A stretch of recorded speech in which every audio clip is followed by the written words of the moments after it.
বাবু বাবু, আজকে তোমার শক্তি পরীক্ষা করব। তুমি যদি এটা মাইরা 500-র উপরে উঠাইতে পারো, আমি তোমার সব কথাও শুনবো, ঘরের সব কাজও করব, তোমার সাথে আর ঝগড়া করব না।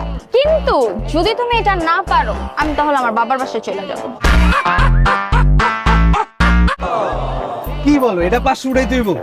এটা তো কোনো ঘটনাই না। ধরো কিন্তু বাজি বাবু। হ্যাঁ, একটাই চান্স। এক চান্স দাও না তুমি, আমি কত উঠাই। মনে রেখো, যদি পারি তাহলে তুমি আমার সব কথা শুনবা, ঘোষা দিয়া ভূমিকম্প উঠায় ফেলাম, তুমি দেখো। আর না পারলে বাবার বাড়ি চলে যাবা না?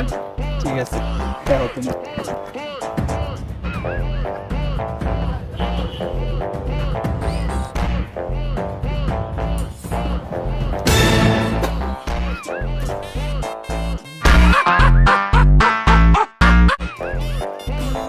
হ্যাঁ বাবু, কি হলো এটা?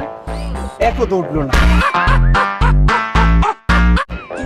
এখন কি করলা? এখন তো বাবু কিচ্ছু করার নেই, বাজি তো বাজি। তুমি যেহেতু কইছো যে কোনো কিছু না উঠলে তুমি বাপের বাড়ি যাবা, চলো তাহলে তোমার ব্যাগ ট্যাগ প্যাক করে তোমার বাপের বাড়ি দিয়ে